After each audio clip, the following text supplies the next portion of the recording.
শুভ সকাল বন্ধুরা, MS lifestyle চ্যানেলের নতুন একটি ব্লগ আমি এখন থেকেই শুরু করছি। আর দেখো, সকালবেলা ঘুম থেকে উঠেই তোমাদের সকালের ওয়েদারটা একটু শেয়ার করে দিলাম। আজকে কিন্তু একদম মেঘলা মেঘলা ওয়েদার, রোদ ওঠেইনি, তাই তোমাদেরকে একটু দেখিয়ে দিলাম। আর দেখো, পুকুরের জলটা পুরো সবুজ হয়ে গেছে একেবারে, দেখতে কিন্তু খুবই সুন্দর লাগছে। সকালের পরিবেশটা তোমাদেরকে দেখিয়ে দিয়ে চলে আসলাম সংসারের কাজে লেগে পড়তে। আর দেখো, আমি উঠোনটা ঝাড় দিয়ে নেব। আমাদের উঠোনটা তো খুবই বড়, আর বৃষ্টি হয়েছিল বলে দেখো উঠোনটা পুরো কেমন শ্যাওলা হয়ে গেছে। আর এই উঠোনে কিন্তু খুব সাবধানেই কাজ করতে হচ্ছে, না হলে কিন্তু অসুবিধা হয়ে যাবে, পা স্লিপ কাটবে। গ্রামে বাড়ি, বুঝতেই পারছো, গ্রামের দিকে তো এরকমই হয়। আর তারপরে দেখো, উঠোন ঝাড় দেওয়ার পর আমি চলে এসেছি বাসন নিয়ে কলপাড়ে। বাসনগুলো মেজে নেব, আর কলটাও টেনে নিচ্ছি। এক বালতি জল টেনে নেব, নিয়ে আমি বাসনগুলো মেজে ধুয়ে নেব। আর বন্ধুরা, তোমাদের সাথে আমি একটা কথা আজকে শেয়ার করব, তোমরা কিন্তু সবাই শোনো। আজ আমার একটা মনের কথাই তোমাদেরকে শেয়ার করব। এটা হলো যে ভালোবাসায় মানুষ এতটাই অন্ধ হয়ে যায়, যখন কেউ কাউকে ভালোবাসে তখন সে বুঝতেই পারে না যে তার পরের ভবিষ্যৎটা কেমন হবে। আমিও বুঝতে পারিনি। যখন ভালোবেসেছিলাম মানুষটাকে, তখন ভেবেছিলাম যে না, তখন বুঝতামই না যে সংসার কী জিনিস, সংসারে পড়লে সংসারে কি কি করতে হবে না করতে হবে, কত কিছু মানিয়ে চলতে হবে, সেগুলো কিছুই বুঝতাম না। কিন্তু এখন আস্তে আস্তে যত দিন যাচ্ছে তত আমি সংসারী হয়ে উঠছি, তত বুঝতে পারছি। দেখো বন্ধুরা, আমার যে বাপের বাড়ি, আমার বাবার বাড়ি কেমন, আর আমি কি ঘরে এসে আমি সংসার করছি, তোমরা সেটা দেখতেই পাচ্ছ। টালির ঘরে জল পড়ে সবসময়, বৃষ্টি হলে তো থাকাই যায় না, ঘরে শোয়া পর্যন্ত যায় না, শোয়ার জায়গায়ও জল পড়ে। তাই আমি কেমন ঘরে ছিলাম আর কেমন ঘরে এসে সংসার করছি, সেটাই তোমাদেরকে আজ বললাম যে সত্যি ভাগ্যের কি পরিহাস। দেখো, কোন ঘরের মেয়ে হয়ে কত স্বাচ্ছন্দ্যে আমার দিনগুলো কেটেছে, সেই মেয়েটাই আজ এই ঘরে এসে মানিয়ে সংসার করতে হচ্ছে। এটাই হচ্ছে ভাগ্যের পরিহাস, যে তুমি জীবনে যেটা দেখোনি সেটাই কিন্তু তোমাকে এই জীবনেই তোমাকে দেখতে হবে, সেটা মানিয়েও চলতে হবে তোমাকে। তা সব কিছুই সেইভাবেই চলছে, তাই তোমাদের সাথে একটু শেয়ার করলাম। আর দেখো, তার মাঝে কিন্তু অনেক কাজই হয়ে গেছে আমার। আর আজকে আমি কি রান্না করেছি সেটাও তোমাদেরকে দেখিয়ে দিই। গরম ভাত, সাথে আছে আলু সিদ্ধ মাখা, বেগুন ভাজা, আর দেখো একটু জল দেওয়া ভাত আছে, আর সাথে আছে দুধ।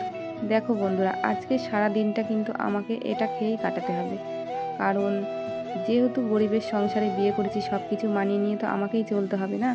আজকের কিন্তু এটাই আমাদের সারাদিনের মেনু, এটা খেয়েই কিন্তু সারাদিনটা কাটাতে হবে, তারপরে রাতে যা হয় হবে।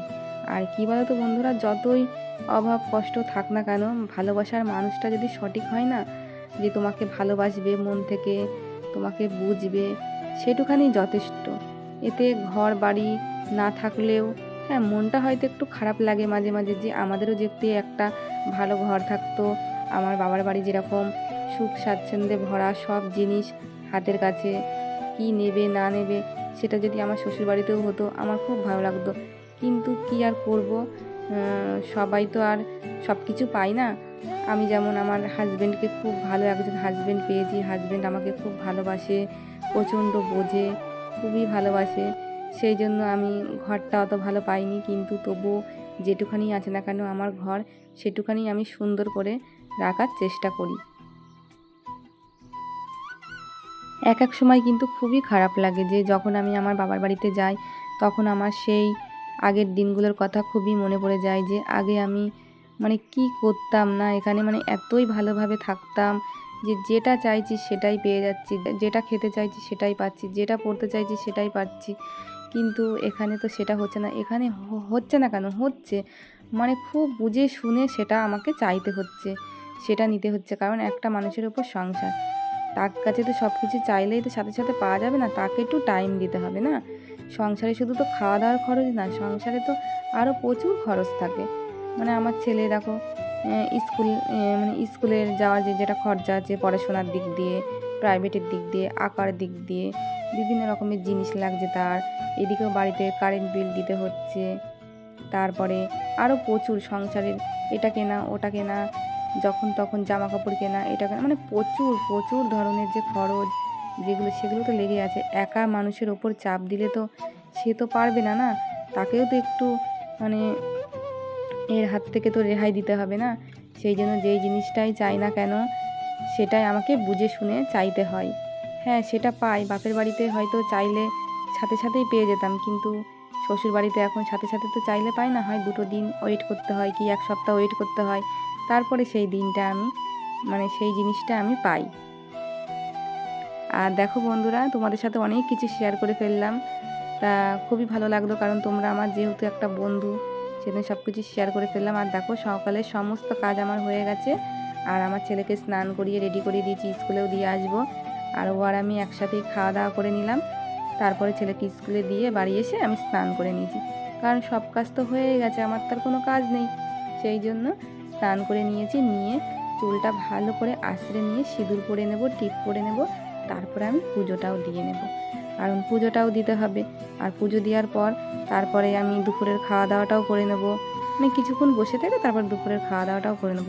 আবার ছেলেকে আনতে যেতে হবে, ছেলের যেহেতু 3টেই ছুটি, আর 3টের আগে আমাকে যেতে হবে। আকাশে প্রচণ্ড মেঘ আছে, একটু তাড়াতাড়ি যেতে হবে, গিয়ে দেখি ছুটি করিয়ে ছেলেকে নিয়ে আসবো, নাহলে বৃষ্টিতে ভিজে যাব। আমার জানো তো আবার সাইকেলটাও খারাপ হয়ে গেছে, সাইকেলটা একদম লিক হয়ে গেছে, সাইকেল নিয়েও যেতে পারবো না। আর অনেকটা রাস্তা, প্রায় 15-20 মিনিট লাগে আমার বাড়ির থেকে স্কুলটা, এবার সে ততটা রাস্তা আমার হেঁটে যেতে হবে, সাইকেলে গেলে নাই তাড়াতাড়ি হতো না।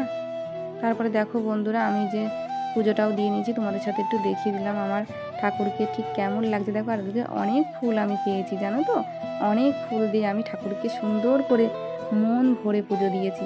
তোমরা দেখো তো একটু কেমন লাগে। আর তারপরে দেখো হচ্ছে আমি ভাত খেয়ে নেব, ছেলেকে আনার আগেই ভাত খেয়ে নিলাম, কারণ ছেলেকে নিয়ে এসে আবার ছেলেকে খাওয়াতে হবে, অনেকটা টাইম লেগে যাবে। সেই জন্য ভাবলাম যে যেহেতু টাইম আছে আমার হাতে, তাহলে পুজোও দেওয়া হয়ে গেছে, তাহলে আমি ভাতটা খেয়ে নিই, তারপরেই ছেলেকে আনতে যাব রেডি হয়ে। ছেলেকে নিয়ে এসে ছেলেকে হাত মুখ ধুইয়ে রেডি করিয়ে দিয়ে ওকে খাইয়ে দেবো, দিয়ে আমরা দুজনে একটু শুয়ে থাকবো। তাই জন্যই দেখো খেতে বসে গেছি।